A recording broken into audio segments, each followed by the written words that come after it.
So I'm not trying to call anybody out, but I really want you to watch today's video all the way through because I really think that it's going to give you some insight on why, if you're a brand new business or a business that's struggling with sales, why trying to drive more traffic to your website may actually not be the step that you should be taking right now. A lot of business owners focus on trying to make content, trying to run ads, trying to figure out what they need to be doing in order to drive more traffic to their website. But I actually want you to take a pause on that just for a moment. Obviously, driving traffic to your website is a very, very necessary thing to do as a business owner.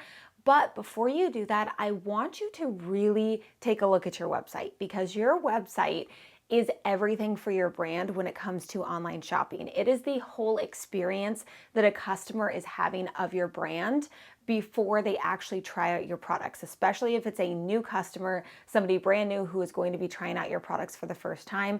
You want to make sure that you're giving a good first impression and a good overall experience on your website. So before you're trying to create more content or run ads or figure out anything else that you need to do to drive more traffic, I want you to do basically an audit of your website, look it over, and I want you to ask yourself 3 main questions. The first question is, do my visitors understand what I sell and who it's for? The second question is, do visitors trust my brand enough to buy? And the third one is there anything stopping a visitor from completing their purchase? If you focus on these 3 questions and use them to really improve your website, then you're going to have a higher chance of actually converting those visitors into customers. And I'm about to get into these points in just a moment, but if you are somebody who is needing to improve your website, or if you haven't built your website yet and you're wanting to make sure that you can create the best website possible, especially to get more sales, then I want you to join me. I have another online class that I'm going to be teaching this Thursday. So today that I'm filming this is Monday, June 15th. I am hosting a live online class. I'm going to be there with you guys this Thursday evening. So this Thursday, June 18th. And it is going to be hosted at 4 p.m. Pacific Standard Time. And I'm just going to be helping you, going over all of these points in detail, giving you as much information that I can on how to improve your website enough and focus on the most important things as you are building or improving your website to help turn more visitors into customers. So I hope to see you live. I hope that you will join me. It's $27 to join the class. I also always make time for a Q&A session at the end, and I stay all the way till the end to make sure everybody's questions are answered. So if you want to sign up, it is going to be down in the pinned comment down below, and I hope to see you in class. So let's dive into the first question. So when you're going to be doing the audit on your website, the first question you should be asking yourself is basically, is it clear what I sell and who I'm selling to? Because as I've always said, you want to have your target demographic, you want to have your niche on who exactly you're selling to. So with that, you want to make it very clear when somebody lands on your website. A lot of times people are choosing brand names that don't have candle or whatever it is that they sell in the brand name, which is totally fine. There's nothing wrong with that, but it just adds that extra. You have to be very, very clear on what you sell once somebody lands on your page. So this usually is no problem, because a lot of times when we're selling candles, there'll be photos of candles right when somebody lands on that first page before they actually scroll on your homepage. So you want to make sure that you are using photos, using text, and using things that are going to clarify exactly what you sell and who it's for. And you want to be careful, because sometimes what can happen is we become too involved in trying to make copy, which is basically the text and the wording on the website, trying to make that too clever or too catchy or not as direct. Like, we think that if we say, coconut candles for travelers or whatever it is, like, we think, oh, that's like too generic. But it's very, very clear on exactly who and what you are trying to sell. So you're trying to sell coconut candles to people who like to travel.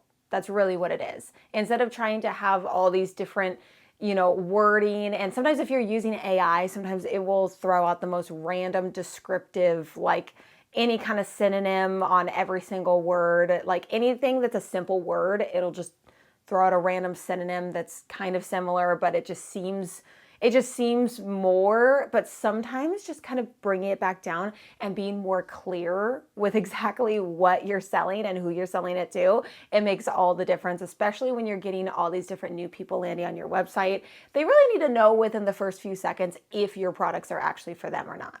The second question has to do with building trust. So if you're looking at your website and you're thinking, are visitors going to trust my brand enough to make a purchase? Now, there's a lot of things that will tie in together to build trust. It's these little details all throughout your website that are going to build trust as your visitor is browsing your website. And a lot of this is subconscious.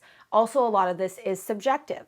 So this is something that basically you're trying to make your website look as professional as possible, but also can be as humanizing as possible. A lot of people trust humans and the person on the other end than they do big faceless brands that they don't know exactly who is running the business. And again, with the day and age that we live in, there are a lot more websites that people are weary of just because of AI, just because of people trying to scam people. So people are more weary of websites that they're not used to.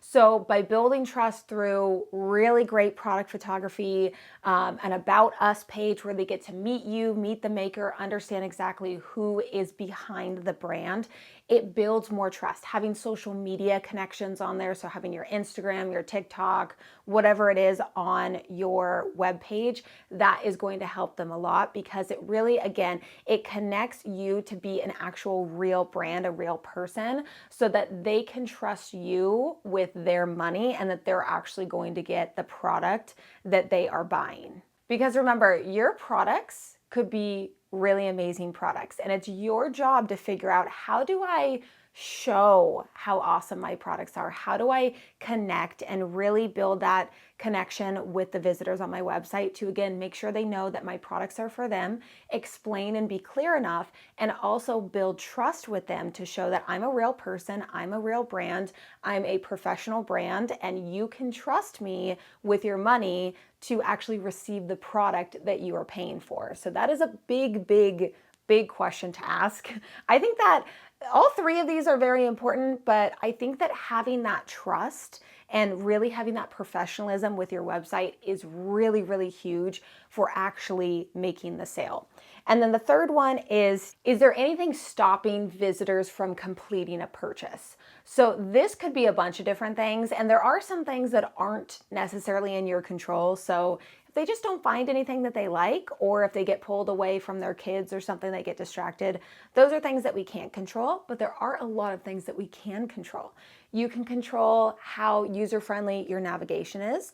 You can make sure that your website is very user-friendly on mobile. Sometimes we focus too much on the desktop version, but most people are actually shopping on the mobile version of your website. So you need to make sure that it is optimized for that. You also need to make sure that you are being very transparent if there are going to be any additional shipping costs at checkout. So this is actually known to be one of the biggest reasons on why people abandon their cart is unexpected costs. So that means that if somebody is buying a candle for $20 and they get to check out and shipping is $12, a lot of people would be like, holy moly, I didn't know it was gonna be that much. I was thinking $20 in my head, so now that feels like too much for me and I'm just gonna leave. I don't really want to purchase anymore. Versus if you have on your website that you have a flat rate shipping or whatever it is, you can put it on the banner. I always recommend to do that. So you have the cost of your item and then you have a flat rate that you charge for shipping if you charge for shipping.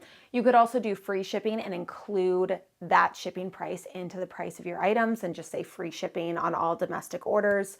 That way they don't have to worry about any additional charges at checkout.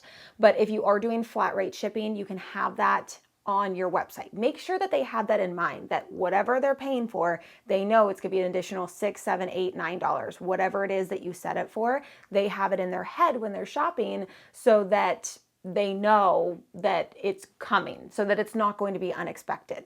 Also, by charging a flat rate or by charging shipping, this is something that I wish I would have done, is you can have a free shipping threshold. So it can increase your average order value and basically incentivize people to buy more. And instead of buying one candle, they buy 3 candles so that they can get free shipping. Something else that's really important is the actual checkout screen when they're going to be placing their order. So this could create a lot of friction, or it could make it easier for the customer. I did make an entire video on this where I was talking about Shopify and how I really think that Shopify can actually help you increase sales because of their seamless checkout feature that basically makes it to where they can connect their shop account automatically, and all of their card information, their address information, all of that is already on there. They can choose to create an account on your website or do things separately if they want to, but the checkout process on Shopify just makes it so much easier. So that's why I highly recommend it, to reduce that friction. Because if a customer is having to create an account, put in their card information, put in their address, it can create more time at checkout. And I feel like the more time that they're spending at the checkout, the more time that they have to change their mind. Because we don't want them to change their mind, because I know you're probably thinking of your own buying habits, and there's been times where you have changed your mind because you've waited too long, you've taken too long in the checkout process, there's been too much time, there's been something that's really made it to where it's been harder for you to finish checking out. So these are the 3 things as you are going through the audit on your website, and really making sure that you are adjusting things little by little on your website to basically make it more clear on what you sell and who it's for, make your brand more trustworthy, and reduce that friction and overwhelm on your website. And again, I'm going to be diving into all 3 of these topics in depth in my online class on Thursday. So if you want more information on this and kind of exactly what I would recommend to do on your website, make sure that you join that class and sign up in the link below. And I will see you in the next one.